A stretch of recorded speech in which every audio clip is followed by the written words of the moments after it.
चीन संग भारत और ताइवान ने एक बड़ा खेल कर दिया है, तो वहीं दूसरी तरफ स्क्रीन पर एक ट्रकों का काफिला देख रहे हैं आप। ट्रकों के इस काफिले में जो ब्लास्ट हुआ है, इस ब्लास्ट के बाद बौखलाए चीन ने म्यांमार बॉर्डर पर तैनात कर दिया है सेना को। क्या भारत को भी आर्मी उतारने की जरूरत है? भारत ने क्या कहा है, जानेंगे जियोपॉलिटिक्स में क्या कुछ चल रहा है। बहुत कुछ जानने को आपको बहुत कुछ मिलेगा। आइए जानते हैं इन खबरों को विस्तार से। चीन की बढ़ती दादागिरी से निपटने के लिए भारत और ताइवान के बीच दोस्ती लगातार गहराती जा रही है। ताइवान की कंपनियां जहां भारत में अरबों डॉलर का निवेश कर रही हैं, तो वहीं अब ताइवान चाहता है कि भारत के ज्यादा से ज्यादा कामगार उनके देश में आए ताकि अर्थव्यवस्था को गति दिया जा सके। पिछले सप्ताह ये खबर भी आई कि ताइवान भारत के साथ एक समझौता करने जा रहा है, जिसमें 1 लाख भारतीयों को नौकरी का रास्ता साफ हो जाएगा। हालांकि बाद में ताइवान के श्रम मंत्रालय ने इस खबर को गलत बताया। हालांकि ताइवान ने माना कि दोनों देशों के बीच में श्रमिकों को लेकर बातचीत चल रही है, लेकिन अभी तक उसे अंतिम मंजूरी नहीं दी गई है। भारत और ताइवान के बीच हो रही इस डील पर चीन ने खिलौनी चाल चलनी शुरू कर दी और सोशल मीडिया पर नस्ली टिप्पणी को फैलाना शुरू कर दिया। ताइवान के विदेश मंत्रालय ने अब एक बयान जारी करके चीन के इस चाल को बेनकाब कर दिया है। ताइवान के विदेश मंत्रालय ने एक बयान जारी करके कहा, एक बहुलवादी देश होने के नाते ताइवान काफी सामाजिक विविधता को बढ़ावा देता है। ताइवान बिना किसी भेदभाव के प्रवासी वर्कर्स को लंबे समय से लाता रहा है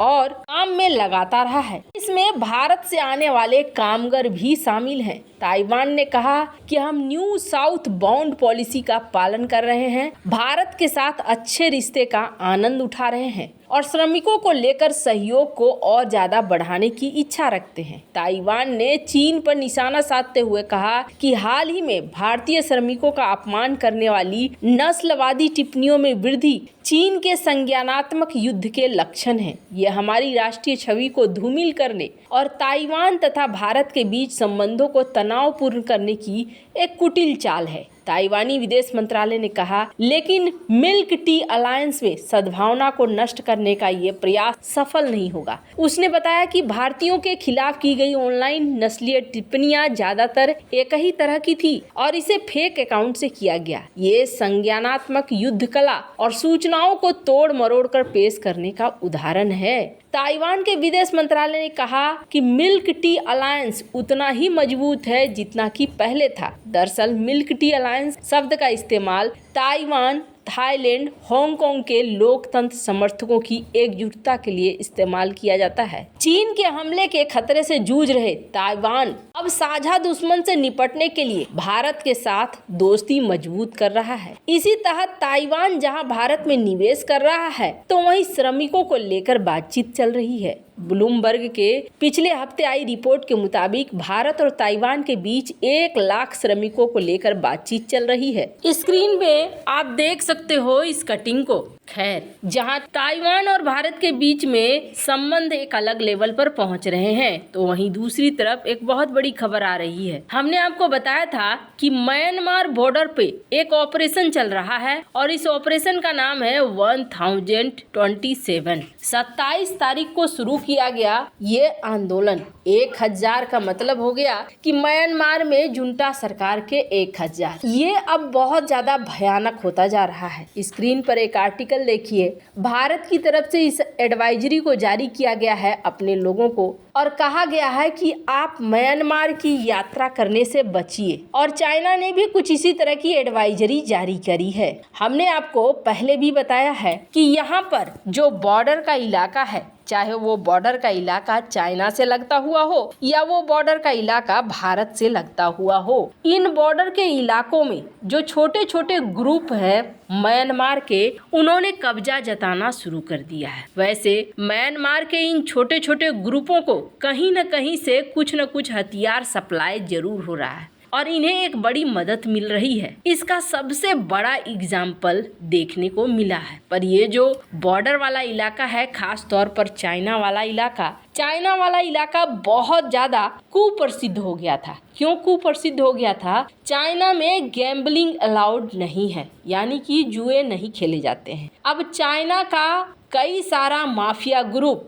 म्यांमार से लगते हुए जो गांव है, बॉर्डर वाले इलाके, वहां पर बड़े बड़े कसिनो और गैम्बलिंग का काम करने लगे थे। और ये जो पूरा इलाका था, चाइना और म्यांमार के व्यापार का मार्ग भी कहलाता था। इस व्यापार के मार्ग में इन्होंने घर बसा लिया था और यहाँ कसिनो का पूरा खेल चलता था। इसी कसिनो के खेल के दौरान कई सारी चीजें हुई जो फ्रॉड हुई, स्कैम हुई। चाइना बौखला गया और बौखला कर चाइना ने म्यांमार के सरकार को कहा कि ऐसे लोगों को पकड़ पकड़ कर हमें दो। स्क्रीन पर आप एक तस्वीर देख रहे हैं, एक औरत है और एक आदमी है जिसे चाइना की पुलिस ने पकड़ा हुआ है। ये कहा जा रहा है कि म्यांमार के उस इलाके में काम करने वाले चाइनीज माफिया ग्रुप के लोग हैं जिन्हें पकड़ा जा रहा है और ऐसे कई सारे लोगों को हैंडओवर किया गया है म्यांमार के द्वारा चाइना को। अब इस बीच में क्या हो रहा है, चाइना का आरोप है कि इन लोगों ने कहीं न कहीं इन ग्रुपों को भी मदद करी है।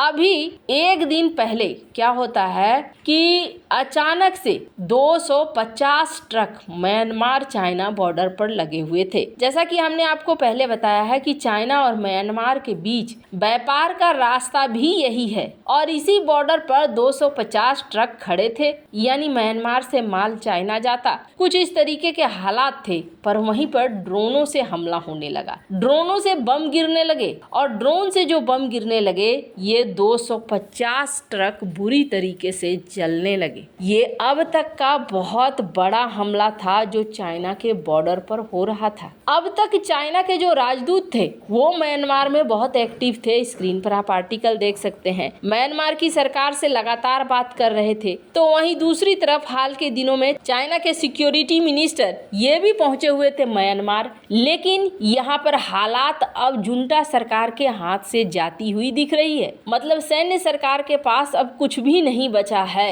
और ये चीज चाइना समझ चुका है। चाइना के लिए अब समस्या क्या हो रही है, चाइना ये सोच रहा है कि बॉर्डर से कूद फांद कर लोग अब उसके देश में आ जाएंगे और उसके देश में कहीं बवाल न कटने शुरू हो जाएं। क्योंकि पिछली बार जब लड़ाइयां आगे बढ़ी थी तो एयर स्ट्राइक के गोले कथित तौर पर चाइनीज गांवों में भी आने लगे थे। अब इसे देखते हुए चाइना ने अपना यहाँ पर सेना उतारने का मन बना लिया है। हालांकि चाइना ने ये नहीं कहा है कि हम प्रॉपर सेना उतार रहे हैं। चाइना ने क्या कहा है, चाइना ने कहा है कि हम यहाँ ट्रेनिंग ड्रिल करेंगे। चाइना अक्सर ऐसा ही कहता है ताकि बाद में बचना आसान हो जाए। चाइना ने कहा कि हम यहाँ ट्रेनिंग ड्रिल करेंगे और चाइना बड़ी संख्या में कहा जा रहा है सेना को उतार रहा है। अब कितने की संख्या है और कितने दिनों तक यहाँ ये रहेंगे इस बात का उल्लेख नहीं किया गया है, पर ये चीज अब टेंशन देने वाली बन रही है। टेंशन देने वाली इसलिए भी बन रही है क्योंकि भारत को भी देखना होगा कि कहीं यहाँ से लोग भाग भाग के भारत की तरफ ना आ जाए। भारत को भी तैयार रहने की जरूरत होगी। वैसे आपको क्या लगता है, क्या भारत को भी म्यांमार सीमा पर अपने सेना को तैनात कर देना चाहिए? कमेंट कर अपनी राय जरूर बताएं। जल्द मिलते हैं अगले वीडियो में नई खबर के साथ।